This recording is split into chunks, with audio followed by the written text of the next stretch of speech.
Olá, pessoal. Hoje é terça-feira, 30 de dezembro de 2025, e nosso querido amigo, Coronel Larry Wilkerson, está aqui conosco. Bem-vindo de volta, Coronel.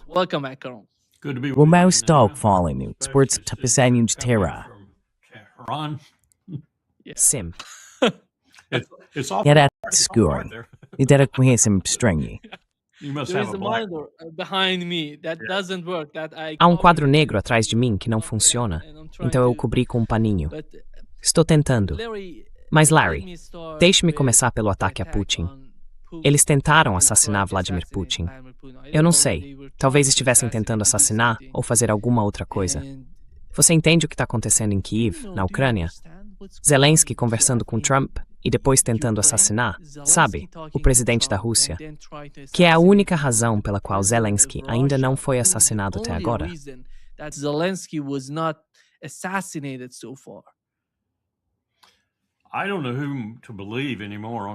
Eu já não sei mais em quem acreditar nesse tipo de coisa. Hoje de manhã, por exemplo, ouvi de alguns amigos, ex-colegas, que o Zelensky disse que a CIA atacou o porto da Venezuela e destruiu alguns armazéns de drogas ou algo assim. Aí ouço, não, você sabe melhor do que isso, Larry. Não foi a CIA. Foi o Comando de Operações Especiais. A CIA planejou, mas o SOCOM executou. O que faz sentido para mim, porque é basicamente o que temos feito nos últimos 20 anos. Mas ninguém conseguiu me dar confiança real sobre o que atingimos. Talvez tenhamos atingido um armazém de drogas. Supostamente sim. Supostamente explodimos cocaína. Só fico me perguntando sobre cocaína estar em um porto venezuelano daquele lado do país.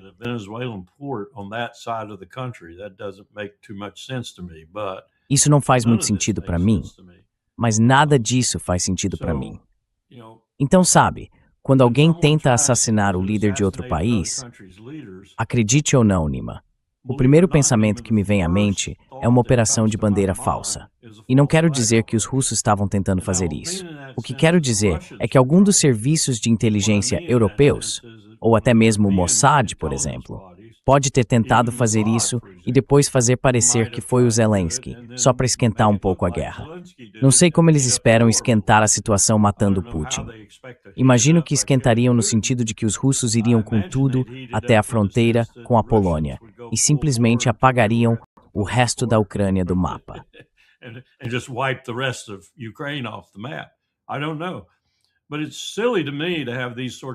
Eu não sei. Mas me parece bobo ter esse tipo de coisa. Bem, bobo. Certamente não é produtivo que a liderança esteja fazendo isso, de qualquer lado.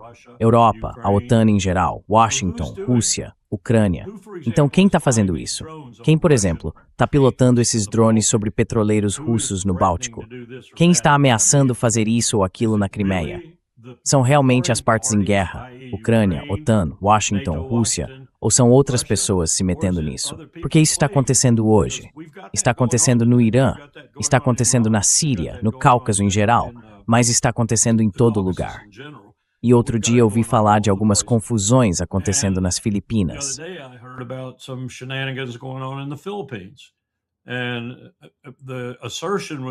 E a afirmação era de que os chineses estavam por trás deles. Os chineses não estão por trás disso. Que vantagem os chineses teriam em enviar alguns drones para as Filipinas, ou seja, lá onde for?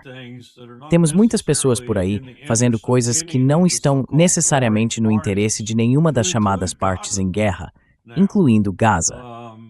Agora, não sei como interpretar isso, a não ser que existam alguns atores externos tentando agir por benefício próprio ou porque sentem que a guerra não está indo na direção que desejam e querem fazê-la seguir nessa direção, ou querem alimentá-la, ou algo assim. Mas é assim que vejo uma tentativa de assassinar Putin. Agora, eu não duvidaria dos nazistas na Ucrânia.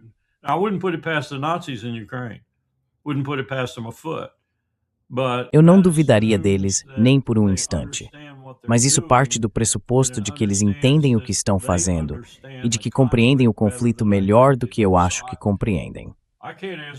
Então, não posso responder a sua pergunta. Eu não tenho uma bola de cristal para dizer quem está por trás de tudo isso. Ainda nem sei quem atirou em Charlie Kirk, e não acho que o FBI tenha a menor ideia também. Nem acredito que estejam conduzindo uma investigação de verdade. É só algo como, ah, bem, pegamos alguém, parecia bom, pegamos, vamos levá-lo a julgamento. Não acho que tenham a pessoa certa. Não acho que estejam procurando. Então, onde estamos agora em relação a esse tipo de coisa?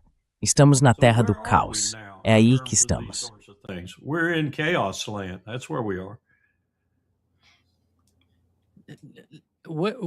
Onde está o FBI em relação à sua posição? Sabe, o chefe do FBI está com problemas. Grandes problemas. Desde que Tom Massey e Kash Patel o confrontaram, ele está em sérios apuros. Você viu aquele atraso de 47 segundos na resposta dele? Aquilo foi depois que ele descobriu que Massey tinha um denunciante que lhe havia dado 100 mil nomes, ou arquivos, não lembro qual, e Patel foi completamente pego de surpresa. 47 segundos ele ficou ali sem dizer uma palavra. Conte isso. É muito tempo para ficar em silêncio total diante de um inquérito do Congresso. E então, quando finalmente reagiu, ele se virou e olhou para alguém, como quem diz, alguém vai me tirar dessa? Bem, essa é uma pergunta e tanto. 100 mil nomes sobre os quais não sabemos nada. Como é que você está sendo transparente? Não dissemos que queríamos transparência nessa investigação. Não dissemos que, se não houver um motivo jurídico ou de segurança realmente forte, queremos que esses nomes sejam divulgados. Espere que Trump faça mais bobagens, porque ele precisa tirar essa história do Epstein do centro das atenções.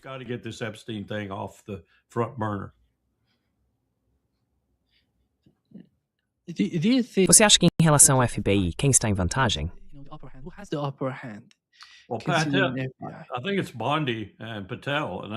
Acho que são Bondi e Patel. E acho que eles vão ter que revisar minha estimativa de quem vai sair primeiro entre os principais membros do gabinete. Eu achava que seria Hegseth, mas agora acho que Bondi e Patel estão com problemas. Não tenho tanta certeza de que aquela entrevista muito indireta, um tanto engenhosa e um tanto indecifrável que Susie Wiles deu ao cara da Vanity Fair, ou que foi publicada na Vanity Fair, não tem feita para despistar as pessoas. O que ela fez foi apenas intensificar o rastro.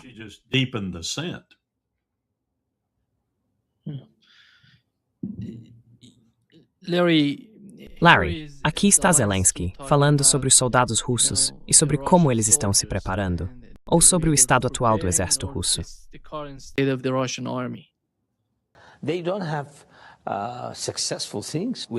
Eles não estão tendo muito sucesso. Precisamos entender que o número de soldados deles está diminuindo. Antes deste ano, o número estava aumentando. Eles mobilizavam cerca de 40 mil pessoas por mês e cerca de 3 mil pessoas assinavam contratos. Mas neste ano, pela primeira vez, o número de tropas mobilizadas e o número de perdas são aproximadamente iguais. Então, em 2025, pela primeira vez, o exército deles parou de crescer. Achamos que em 2026, se Deus quiser, conseguiremos acabar com a guerra. Caso contrário, Putin terá que decidir se vai mobilizar mais pessoas. No momento, ele está contando com contratos, porque sua nação não apoia a mobilização.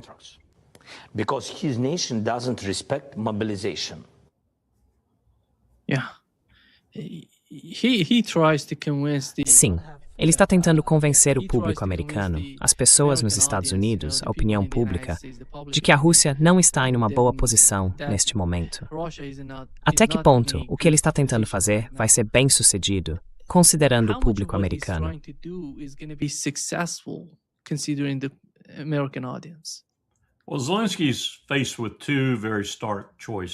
Bem, Zelensky enfrenta duas escolhas muito difíceis.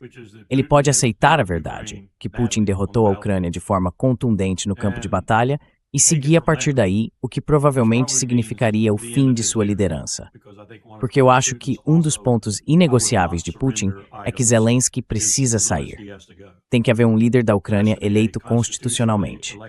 Então, essa é uma abordagem. Você mente, engana, rouba, faz o que for possível para manter o que resta do seu apoio ao seu lado e continuar a luta. Assim, talvez você sobreviva um pouco mais. E a outra escolha é admitir a verdade. Mas vamos examinar isso por um momento. But let's just examine that for a moment. If he admits the truth, then he's got to Se ele admitir a verdade, então ele precisa ao mesmo tempo estar dizendo, se não admitindo, eu tenho mentido para vocês até agora. Porque não dá para ser que ele diga a verdade agora e que isso tenha lhe vindo em um súbito e ofuscante lampejo de realização. Você já sabia disso, aos poucos, ao longo do último ano ou mais, e agora vem nos dizer que descobriu de repente. Então, nenhuma das opções é muito boa para ele. Se eu fosse ele, e diante das circunstâncias, que tenho bastante confiança de que ele enfrenta agora, eu escolheria a opção de dizer a verdade e seguir daí, ver o que acontece. Mas ele não vai fazer isso. Ele não é esse tipo de pessoa. Ele não é esse tipo de caráter. Ele é o tipo de pessoa que Donald Trump e Vladimir Putin e todos os outros envolvidos nessa guerra por procuração e nesse conflito vão se arrepender de ter diante deles. Porque no caso de Trump, Zelensky é um mentiroso melhor do que Trump. In Trump's case, Zelensky is a better liar than Trump. And in Putin's case, Zelensky has no leg to stand on. E no caso de Putin, Zelensky não tem base alguma, então ele não passa de um mentiroso.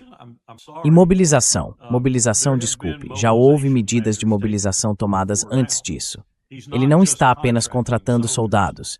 Isso faz parte. Mas há também uma parte que é mobilização.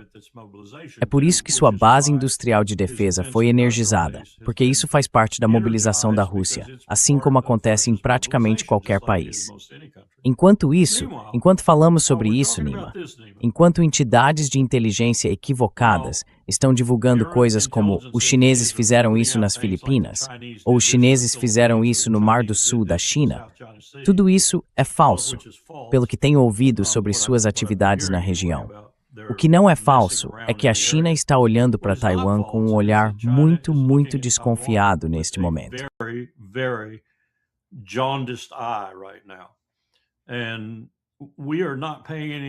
E não estamos prestando nenhuma atenção a isso.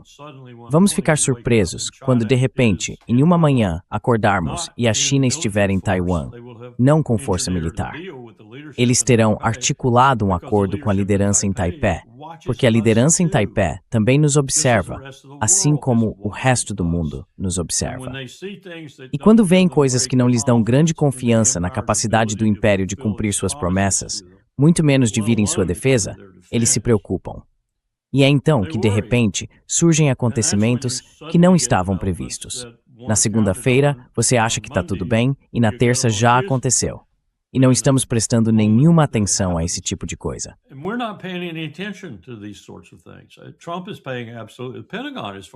Trump não está prestando absolutamente nenhuma atenção. Bem, o Pentágono, pelo que posso perceber, não está prestando absolutamente nenhuma atenção ao que realmente está acontecendo no Mar do Sul da China neste momento. Em parte porque, veja onde estão nossos recursos. Como você combinaria seus recursos se de repente tivesse que lidar com a extremidade oriental do Mediterrâneo? Trump agora disse que vai lidar com o Irã novamente. Ele disse a Netanyahu que vai lidar com o Irã novamente.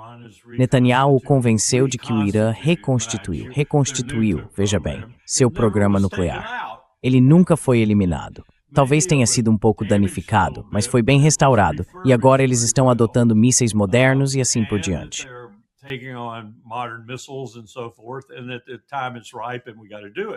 E quando chegar a hora certa, temos que fazer isso. E Trump aparentemente disse, sim, estou com vocês. Quero dizer, ele saiu e disse à imprensa, sim, estou com vocês. Temos que atacar o Irã novamente. Então, não dá para entender essa administração de segunda a sexta. Eu não sei qual é a estratégia deles. Não sei quais são as táticas por trás dessa estratégia, exceto que agora sei que há corpos e destroços boiando na costa norte da América do Sul, vindos dos ataques que eles realizaram, tantos. Essa administração é um enigma para mim. É um mistério para mim. Eu nem sequer finjo saber o que eles estão pensando agora.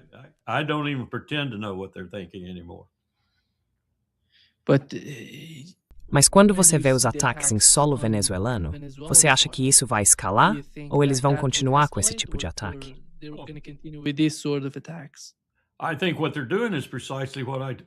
Acho que o que eles estão fazendo é exatamente o que mencionei para você. Eles vêm fazendo isso há uns 15 anos, mais ou menos. Eles colocam a CIA em um determinado local e então a CIA provoca a ação cinética, a ação militar propriamente dita, por assim dizer, para os SEALs ou alguma outra força de operações especiais. Depois os SEALs ou os Rangers entram em ação e fazem esse tipo de coisa.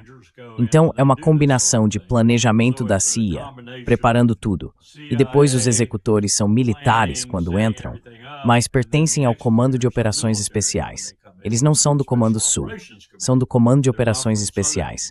Parece que é isso que ele está fazendo agora. Eles acabaram de explodir aquele armazém, ou seja lá o que for, na Venezuela, o que me intriga bastante, porque supostamente nesse armazém encontraram um monte de cocaína.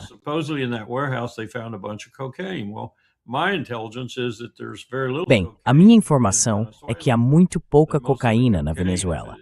Que a maior parte da cocaína, se estiver na Venezuela, está apenas de passagem. Ela atravessa rapidamente o país e não vai por mar. Segue por terra até a costa do Pacífico e então é recolhida e distribuída dessa forma. De qualquer modo, eu não sei o que eles estão fazendo. Não tenho ideia do que estão fazendo, mas é perigoso. Muito perigoso. E agora temos toda essa força militar posicionada ao largo das costas da Venezuela.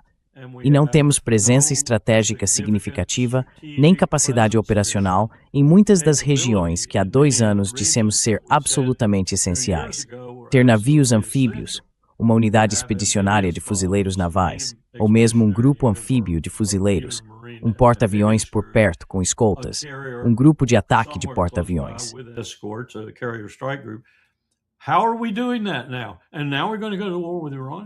Como estamos fazendo isso agora? E agora vamos entrar em guerra com o Irã também? Esse presidente não gosta de guerra?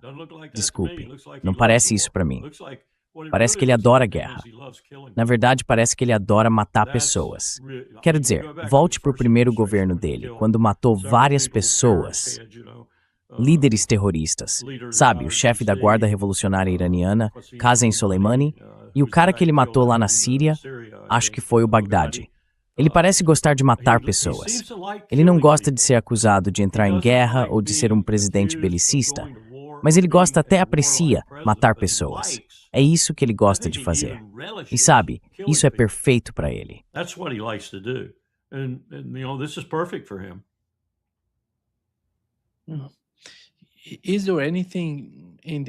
Há algo no Trump 2.0 que você diria ser diferente do que era antes, durante o primeiro governo? Estou falando do Trump 1.0. Ou estamos de alguma forma chegando às mesmas condições, já que a guerra na Ucrânia não está mudando muito? Ele continua falando sobre isso, mas até agora não há resultado. China, é com você. Vá em frente. China, Iran, go ahead. Acho que é diferente. Do meu ponto de vista, observando isso aqui todos os dias, acho que ele se tornou mais absurdo, mais aberrante, mais propenso a fazer coisas totalmente contraditórias dentro do mesmo período de 24 horas.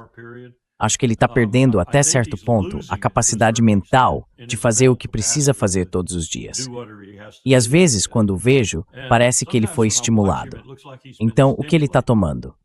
Que remédios ele está tomando para passar de alguém que parece um velho muito rígido, quase apático, para de repente estar bem atento e falando com clareza? Talvez ele esteja tomando alguma coisa. Não sei. Quando é que saberíamos, neste país, se alguém está tomando alguma coisa?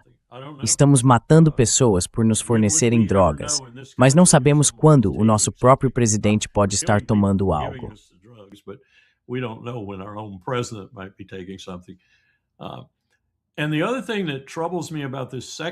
A outra coisa que me preocupa nesta segunda vez, Nima, é que há uma coincidência se aproximando com um colapso econômico, algo que nenhum americano vivo hoje já presenciou.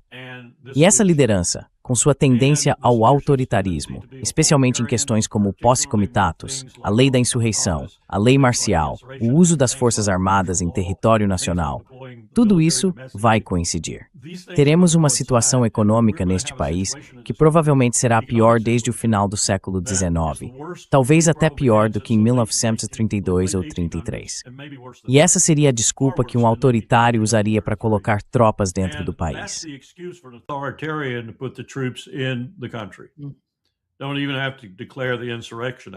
Você nem precisa declarar a lei da insurreição. É apenas lei marcial para impedir que as pessoas façam o tipo de coisa que fazem quando estão quebradas, sem dinheiro e sem perspectivas para o futuro.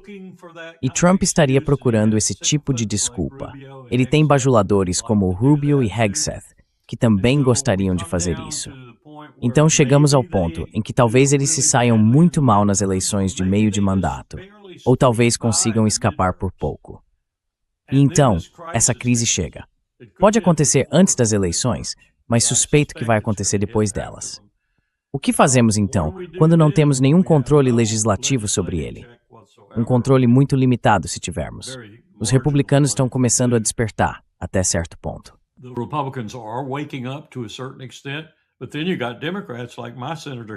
Mas aí você tem democratas, como o meu senador aqui da Virgínia, Tim Kaine.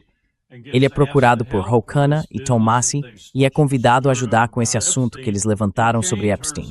E Kaine faz ouvidos moucos a eles. Tim Kaine nunca mais vai receber um centavo meu.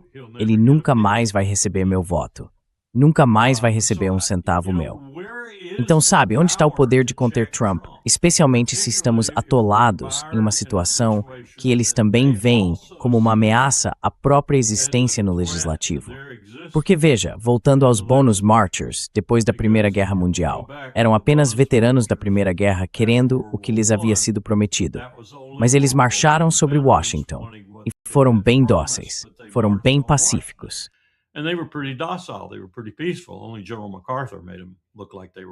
Só o general MacArthur fez com que parecessem agressivos, um ato muito estúpido da parte de MacArthur em relação a Roosevelt.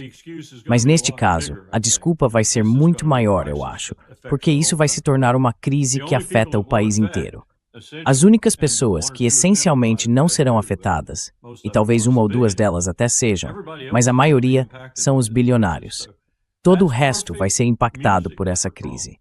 Então, isso é uma música perfeita para Trump, especialmente um Trump desestabilizado, envelhecendo, que tem ao seu redor pessoas como Tom Cotton, Lindsey Graham, Josh Hawley e outros, aparentemente até Tim Kaine, que estão interessados em controlar tudo ao máximo e vão relaxar as restrições e leis constitucionais para conseguir isso.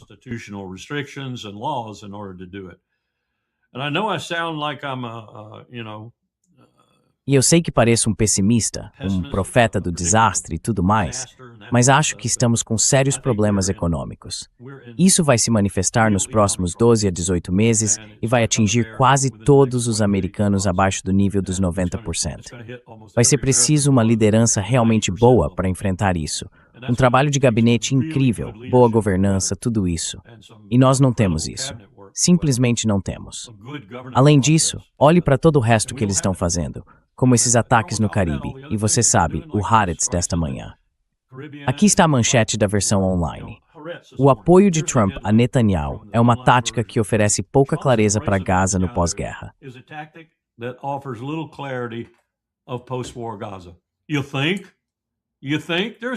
Você acha? Você acha mesmo? Não há clareza. Ele ainda está matando pessoas. Ainda está matando pessoas no Líbano. Ainda está matando pessoas na Síria. Agora ele está irritado com Erdogan. Quanto tempo vai levar até ele abrir uma frente lá? E sabe, para onde estamos indo? Todos estão falando sobre a bela cidade que Trump vai construir lá.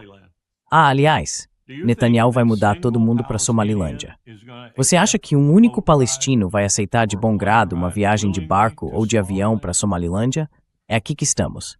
E Trump arquitetou, pelo menos em parte, ele arquitetou tudo isso. Seu abraço em Netanyahu. Eu adoro esse termo do Haaretz, o abraço dele em Netanyahu. Quando foi que nós não abraçamos aquele idiota? When have we not embraced that moron?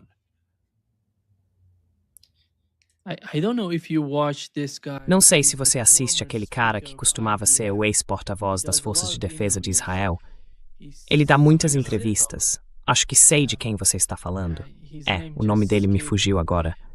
Mas ele disse que a Turquia está se tornando o pior inimigo de Israel.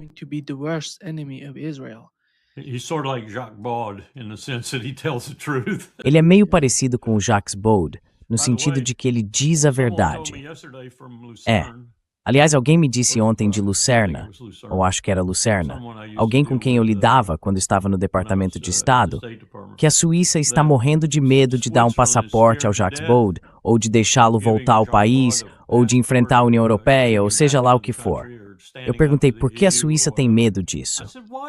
Você não entende. Tá bom, eu não entendo. Um paizinho escondido unês, atrás de suas montanhas, com uma Arsta da Quart. Little pipsqueak hiding behind its mountains with a gun in every bedroom. Yeah, it's a É racismo de Slingwood. Eles não querem perturbá-lo. Yeah. O que estão fazendo com o Jacques Bode é inacreditável. Conversei com ele ontem e a situação está piorando. And the situation is getting worse. Larry. That's what I heard. Foi isso que eu ouvi também. Disseram que ele nem pode ir ao supermercado sem ter um acompanhante. If anybody tries to help him and Se alguém tentar ajudá-lo, tentar comprar algo para ele, nem vai conseguir comprar as coisas e enviar para ele. Porque é inacreditável, sabe, o que a Europa está tentando fazer com Jacques Bode. Que é, it's unbelievable, you know, what Europe is trying to do to Jacques Bode, I don't think it's. Não acho que seja a Europa. Acho que é a liderança da One Way e certos líderes nacionais, especialmente Starmer. Starmer se transformou no que eu chamaria de um Hitler em potencial, especialmente quando se trata dos direitos civis das pessoas. Ele simplesmente não tolera nada. Vi esta manhã que o jovem príncipe e o rei tiveram uma discussão. Gostaria muito de saber do que se tratava, porque sempre achei que Charles é um retrocesso a Henrique VIII. Sem o poder, sem a coragem, sem a ousadia, sem ciência. Careless and had to aquo sing. Charles is a throwback to 400 or 500 years ago. yeah, the role of the United Kingdom is o papel do Reino Unido não é positivo. not positive. Na Ucrânia e no Oriente Médio, eles estão tentando, pelo menos no caso do Oriente Médio, fingir de alguma forma que são contra o que Israel está fazendo. Mas sabemos que nos bastidores eles estão fazendo de tudo. Everything they can. Disseram-me que eles ainda estão realizando esses voos de recolhimento e compartilhando as informações de inteligência israelenses. Israelis.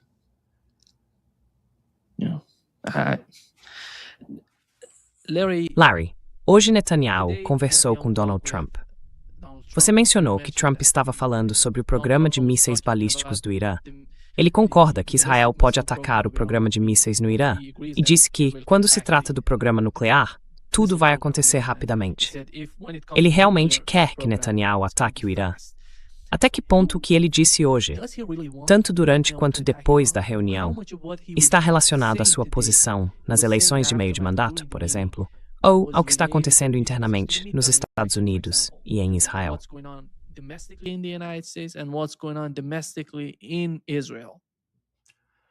The first thing I think, and I try to think this way. A primeira coisa em que penso, e tento pensar assim toda vez que paro para refletir, seja lá o que eu estiver tentando entender em relação ao Trump, é que eles estão ficando desesperados por causa do Epstein.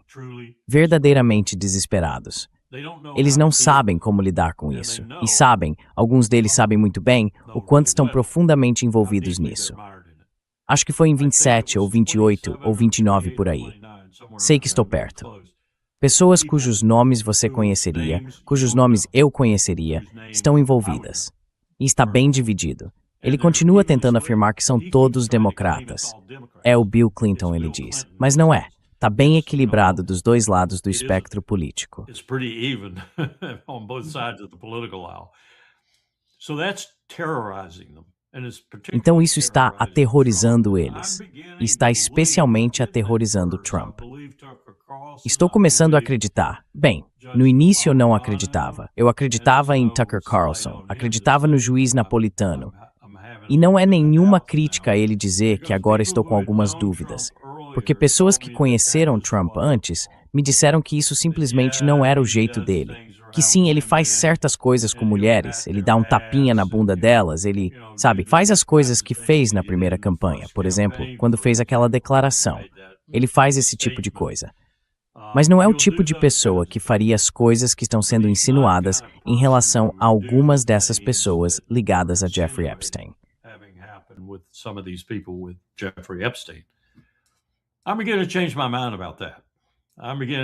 Estou começando a mudar de ideia sobre isso. Estou começando a achar que algumas dessas pessoas são ingênuas.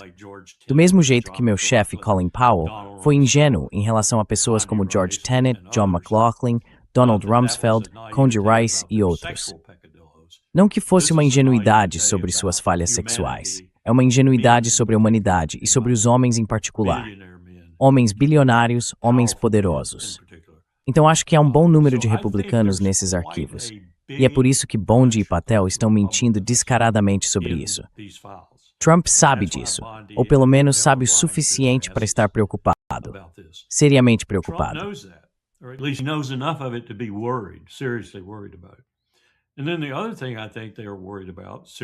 E então, a outra coisa com a qual acho que eles estão preocupados, seriamente preocupados, porque Scott Bessent também não é tolo, são os relatórios que ele provavelmente está apresentando a eles, como mencionei antes, sobre o estado precário das nossas finanças. O fato de que não vamos conseguir pagar os juros da nossa dívida e o que isso vai causar. E também há algo surgindo de Tulsi Gabbard e outros. Ontem me perguntaram, você acha que Tulsi Gabbard está dizendo o que está dizendo porque quer ajudar Trump nas negociações com Putin? Porque basicamente Tulsi está mais ou menos dizendo que a comunidade de inteligência concorda com nossa avaliação do que está acontecendo na Ucrânia. Que a Ucrânia acabou, que a Rússia venceu. Acabe logo com isso.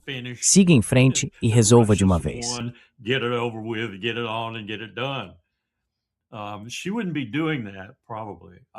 Ela provavelmente não estaria fazendo isso. Acho que não. Talvez ela tenha encontrado alguma coragem. Talvez. Mas não acho que ela faria isso, a menos que Trump tivesse pedido para que ela tornasse a inteligência o mais poderosa possível, no sentido de ajudá-lo a sair dessa confusão na Ucrânia. Ao mesmo tempo, acho que ela está dizendo a verdade. Então, este é um ponto em que as necessidades políticas coincidem com a inteligência real e genuína. Se isso está acontecendo, então ela está enfrentando, com o apoio do presidente, pelo menos de forma tácita, muitos dos outros membros do gabinete que não querem isso, e pessoas como Lindsey Graham, Tom Cotton e aqueles outros idiotas sem cérebro no Congresso. Não sei para onde isso vai nos levar, porém, porque no fim das contas, todos eles serão prejudicados por Epstein e pelo que isso causará à Casa Branca.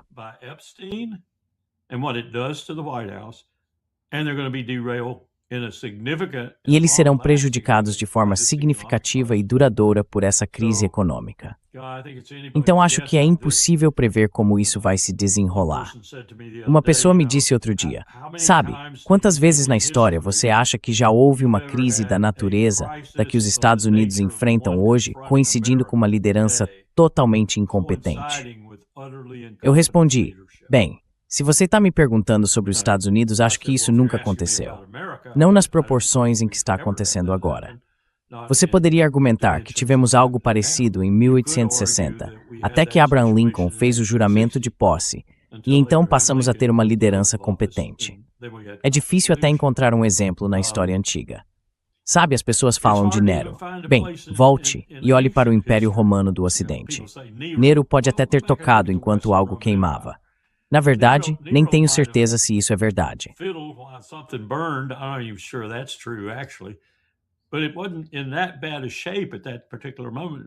Mas não estava em uma situação tão ruim naquele momento específico. Na verdade, continuou por bastante tempo ainda. Isso é realmente sem precedentes. E certamente é sem precedentes em nossa curta história.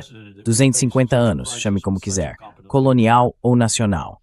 É sem precedentes enfrentarmos uma crise dessas com uma liderança tão incompetente. Liderança Nima, talvez incompetência não seja a palavra certa. Cada vez mais penso que a liderança faz o que faz de propósito, e isso é um assunto completamente diferente. Por que eles têm a intenção de destruir o país? Vão recolher os pedaços depois e ficar ainda mais ricos? Qual é a lógica disso? Por que tomariam, deliberadamente, ações em todo o mundo que sobrecarregam o império a ponto de acelerar sua queda, em pelo menos 3 décadas? Por que fariam isso? Why would they do that?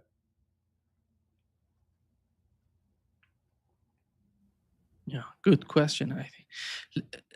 Sim, boa pergunta. Larry, você acha, vamos supor, vamos ser um pouco otimistas em relação ao que está acontecendo com o caso da Ucrânia? Se eles conseguirem encerrar o conflito na Ucrânia, algum tipo de acordo de paz, você acha que o complexo militar industrial substituiria a guerra na Ucrânia por algum outro conflito? Absolutamente. Absolutely. They're just salivating at the prospect of China. Eles estão praticamente salivando com a perspectiva da China. Salivando. Eles prefeririam muito mais que fosse a China do que a Rússia, porque sentem que a Rússia já chegou a uma certa equivalência até certo ponto. Eles ainda não foram testados. Os chineses não foram testados. Há muita gente, aquele idiota, não vou dizer o nome, aquele general de 3 estrelas que vive discursando sobre a China, eles não foram testados da mesma forma que a Rússia foi. A base industrial da Rússia provou seu valor. A da China, não. A da China é, digamos, teórica, até certo ponto. Eu não acho que seja. Pessoalmente, não acho que seja apenas teórica.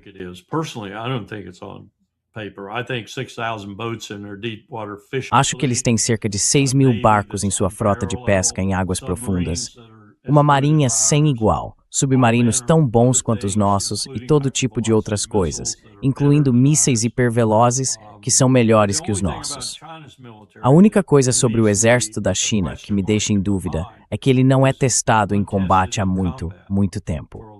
A última vez que tiveram algum tipo de conflito foi com o Vietnã, em 1979, se não me engano. E eles meio que se meteram em encrenca. Bem, você sabe, o Vietnã tinha um exército experiente em batalha. Nem me fale. Os chineses meio que levaram a pior quando fizeram aquela incursão no Vietnã.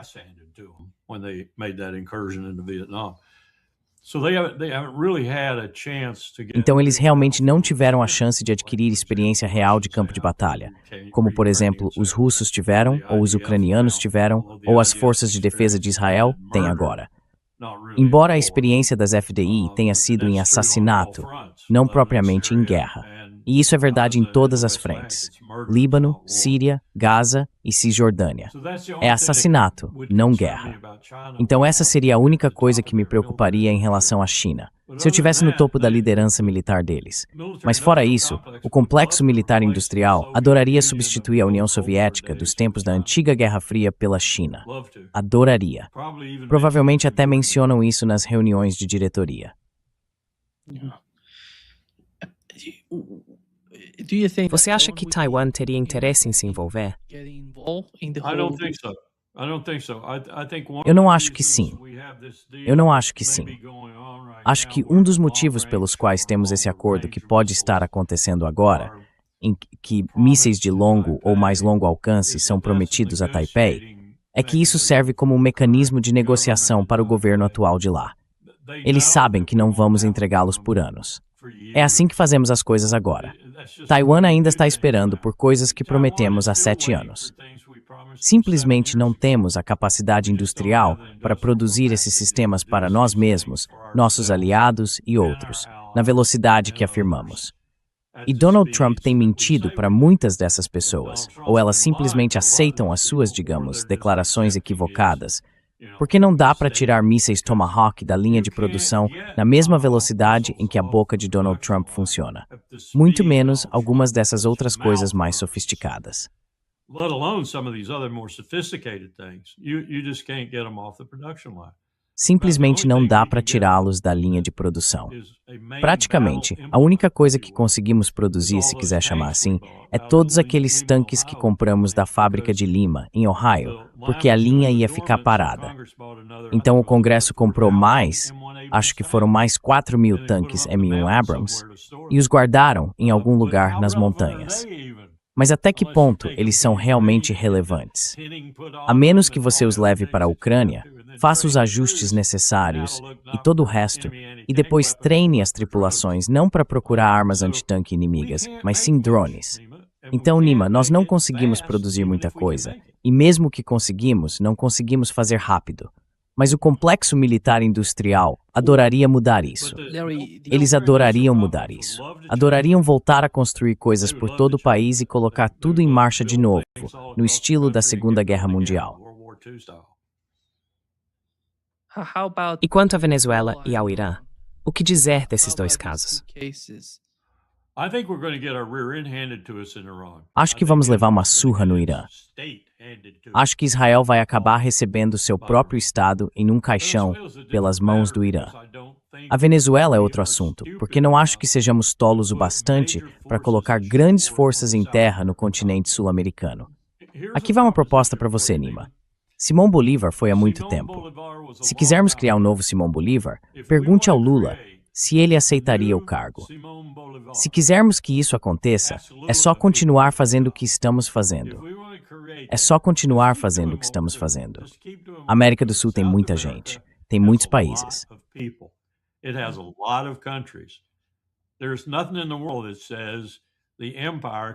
Não há nada no mundo que diga que o império não possa antagonizar tanto a liderança da maioria desses países a ponto de eles se unirem e dizerem chega, no mas, no mas. E acabamos criando um espantalho no Sul que não precisávamos criar por causa da nossa estupidez. Parecemos achar que o resto do mundo ainda é tão inferior a nós quanto era durante a maior parte da Guerra Fria. Não é. Não é. Agora, há muitos problemas, e alguns desses problemas nós mesmos impusemos a eles, o que os faz nos odiar ainda mais, como a mudança climática, por exemplo, em que eles quase não contribuíram para as emissões, enquanto nós contribuímos massivamente, e são eles que estão pagando por isso.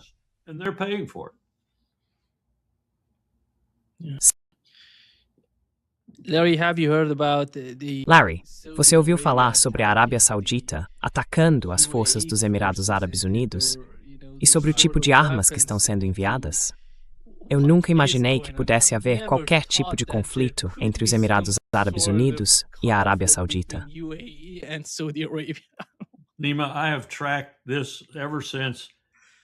Nima, eu tenho acompanhado isso desde que éramos grandes fornecedores de armas para Sanaa, no Iêmen, para o governo daquela época, em 1989, 1990.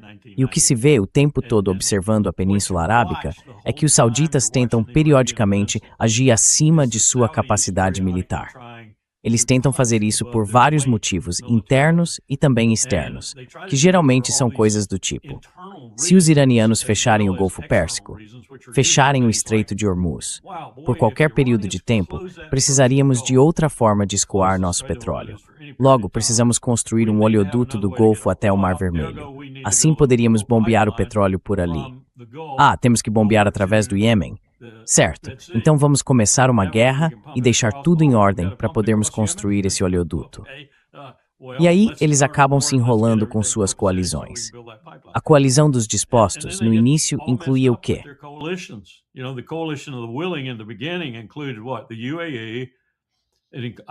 Os Emirados Árabes Unidos.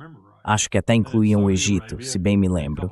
E a Arábia Saudita, além de alguns daqueles outros pequenos países. E então eles se desentenderam. A pequena Esparta foi a primeira a se afastar e começou suas próprias campanhas. Estamos vendo a mesma coisa acontecer de novo.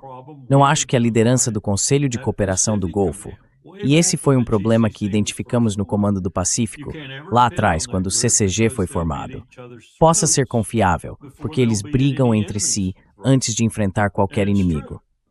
E é verdade, os sauditas não são exceção. Eles são os menos propensos a agir de forma precipitada, porque sabem o quão ruim é o exército que têm. E não estou falando apenas das Forças Armadas regulares, que são realmente ruins. Estou falando também da Guarda Nacional, que na verdade é uma força de segurança real de proteção e deveria ser de primeira linha. Mas não é.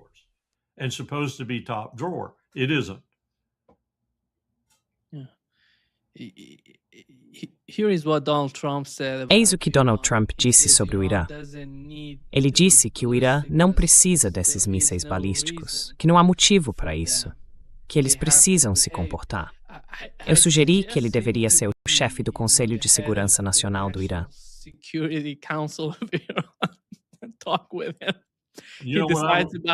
Ele decide o que quer. Se eu fosse o Bibi e estivesse na sala quando ele disse isso, eu teria ficado coçando para dizer: eles precisam dela, senhor presidente, por minha causa. E em segundo lugar, por causa de todas aquelas pessoas do outro lado do Golfo, como a Arábia Saudita, mas principalmente por minha causa. Sabe o que o ministro das Relações Exteriores de Omã disse? A verdadeira ameaça no Golfo sou eu. É por isso que eles precisam delas. Agora você, Andy, porque temos que atacá-los e tomá-los.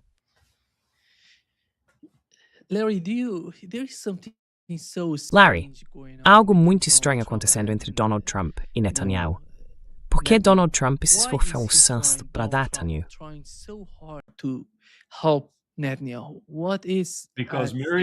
Porque Miriam Adelson tem a mão entre as pernas de Donald Trump e está apertando. E toda vez que ela lhe dá mais $100 milhões, esse aperto fica mais forte. Mas essas pessoas apenas apoiam o Netanyahu, Larry. Elas são a favor apenas do Netanyahu e daquela parte do governo, aquele setor dos partidos políticos em Israel?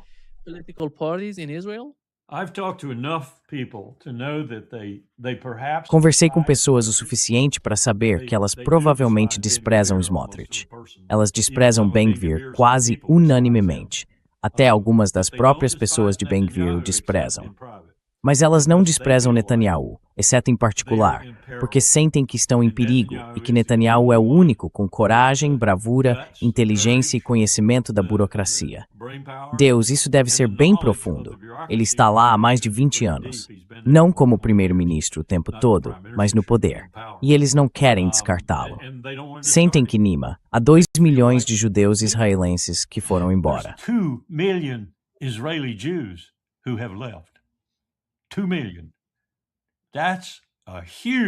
2 milhões.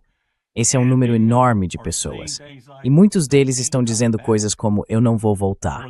Ou estão dizendo, bem, se o lugar ficar em paz por 1 ou 2 anos, talvez eu pense no assunto. Então aqueles que estão decididos a ficar, e muitos deles são judeus russos, pense nisso por um momento, dependem completamente dele. Porque agora conseguem perceber, especialmente depois da bela guerra de 12 dias, que Israel pode estar em perigo. Então, Netanyahu, eles não vão abandoná-lo. Se houvesse eleições amanhã, acho que o elegeriam novamente.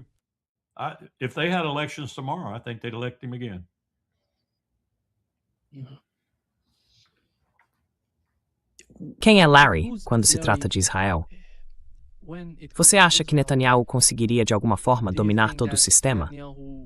Porque sabemos que o sistema judiciário está tentando se manter independente do governo.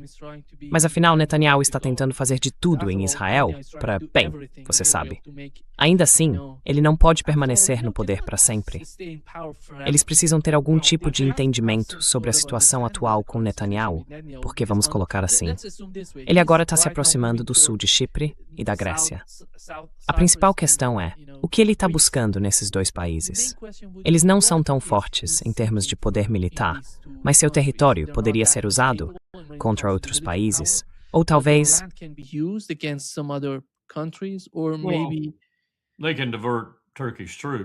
Eles podem desviar as tropas turcas se a Turquia sentir que há alguma ameaça, ou até mesmo apenas problemas políticos. Eles podem afastar as forças turcas de onde outros possam estar planejando usá-las de maneiras que poderiam prejudicar os interesses de Israel. Mas acho que isso é uma tempestade em copo d'água para Netanyahu. Mostra o quão desesperado ele se tornou, tendo que ir a Chipre e à Grécia para tentar encontrar um contrapeso à Turquia. Você deve ter realmente cometido um grande erro estratégico, Sr. Netanyahu. Bem, ele cometeu. Ele assumiu muito mais do que as forças de defesa de Israel podem suportar. Ele tem frentes demais em andamento.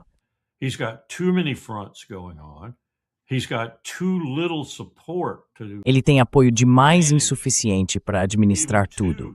Mesmo 2 ou 3 desses fronts, quanto mais os 5 que ele abriu, e agora possivelmente um 6º na Somalilândia. Ele simplesmente não consegue lidar com tudo isso.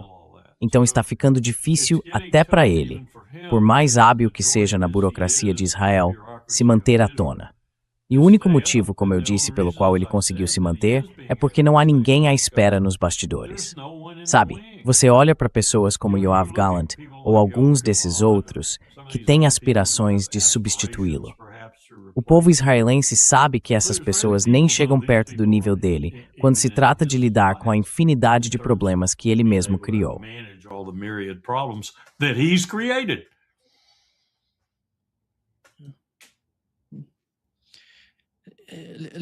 Deixe-me reproduzir um trecho de Ursula von der Leyen, favor. Ah, minha mulher favorita. Aqui está a Gladice, Larry.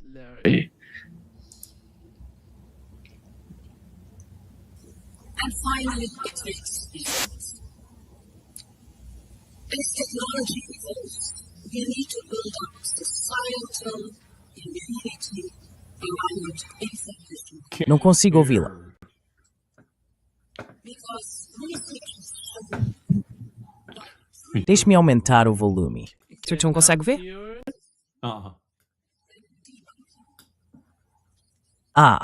Você consegue ouvir, Larry? Eu só estou lendo as legendas. Can you hear it, Larry? I'm reading the subscripts.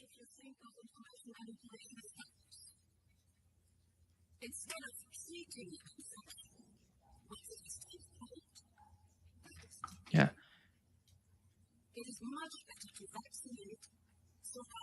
Ela tá falando de pessoas com Kamaldi? Is she talking about people like Jack Bogg? Yeah, exactly. Let me just sum it up. Sim, exatamente. Deixe-me resumir para você. Ele está falando não de desmentir a informação, mas de prebancar, ou seja, se antecipar a ela, entende? Ela argumenta que a sociedade na Europa, em especial, está contaminada por desinformação e fake news, e que precisamos reagir contra isso. Sim, acredito que ela esteja falando de pessoas como Jack Bull. I would believe that she's talking about people like Jack Bull. Sim. Quem são? Há 3 ou 4 outros. Sim, há mais 3 ou 4 também. They're preparing the ground to go Eles estão after preparando o terreno para ir atrás de outras pessoas na Europa. I see that coming. Sim, eu vejo isso chegando. How- E como isso é? Por que eles precisam disso neste momento específico?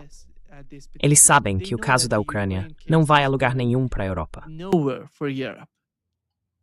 This is the ultimate outcome of Este é o resultado final das pessoas que construíram um aparato supostamente para supervisionar toda a Europa e manter suas tendências democráticas.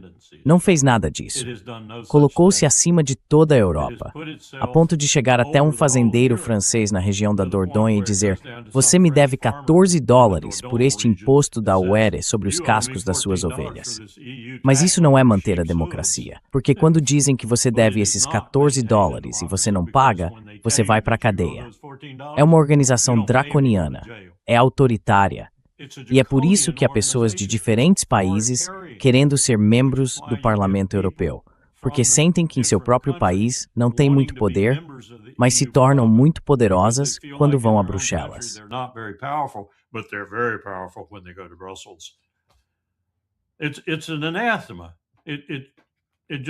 É uma anátema. Simplesmente não é o que deveria ser. Uma instituição, um chapéu sobre a Europa, que não apenas trouxe viagens sem visto, uma moeda comum e outras coisas boas, mas também se mantinha fora dos assuntos das pessoas no que dizia respeito ao que a democracia deveria ser. O povo, demos.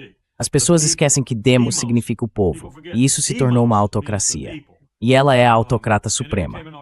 Quero ditar a todos: se você disser que o céu está vermelho pela manhã e eu disser que está azul, vou colocá-lo na prisão por dizer que está vermelho, porque está azul. Eu realmente não me importo com a cor que ele realmente tem. Isso vem acontecendo nos últimos 20 anos. Eles se tornaram cada vez mais autocráticos e menos democráticos.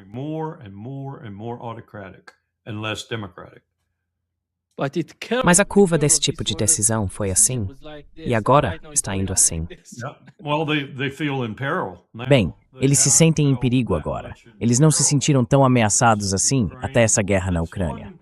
Eu diria que um aspecto positivo da guerra na Ucrânia é que ela expôs a União Europeia pelo que ela realmente é. Um grupo de pessoas que gostam de falar, acham que tem muito poder e querem mostrar que tem. have lots of power and want to show you they do. Yeah. And the people who work in Europe, the people who do the E as pessoas que trabalham na Europa, as pessoas que fazem o trabalho todos os dias, 24 horas por dia, 7 dias por semana, os alemães, os franceses, os suíços, os finlandeses, acho que eles também não gostam disso. 60% deles acho que não gostam. É por isso que eu digo que você vai ver algumas mudanças reais nos governos. Mas então a questão passa a ser, em que essas mudanças se baseiam? E o que isso faz com uma unidade europeia, que ainda é, de certa forma, razoável? Isso fragmenta todo mundo? Eles acabam em todos para a Europa da década de 1930 novamente. Looking like Europe of the 1930s again.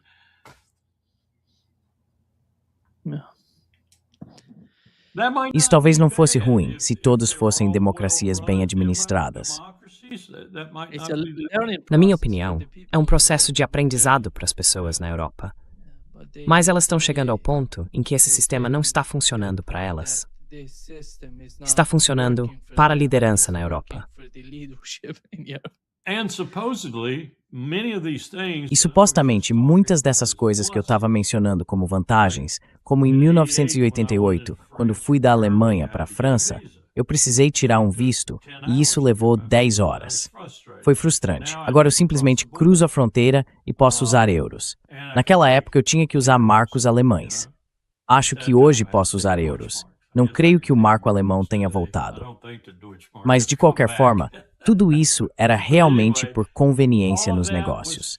Cecil Sayer zei het for kumeftet, rememberen en waarvoor voor ze step terhalizing. As an individual, but you didn't need it. It didn't absolutely have to be that way. Não precisava necessariamente ser assim. Poderíamos voltar a uma Europa que não fosse tão unificada, e ela não precisaria se tornar a Europa dos anos 1930 se houvesse uma boa liderança. Mas quem sabe?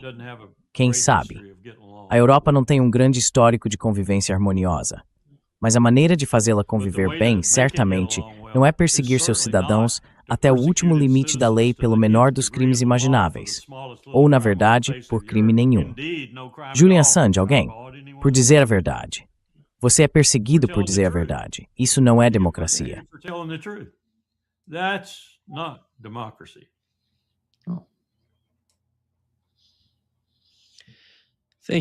obrigado, Larry, por estar conosco hoje. É sempre um grande prazer.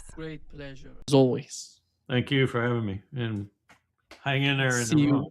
Obrigado por me receber. Aguente firme. Vejo você na sexta-feira. Não beba muita água. Até logo, Larry. Cuide-se. Você ouviu Netanyahu dizer aos iranianos o que ele faria por eles? Não ouviu? Em inglês? É, por que ele estava fazendo aquele discurso em inglês? How come you're delivering that speech in English? Não há escassez. Aliás, estou inteira e não há falta de água. A água da torneira é potável.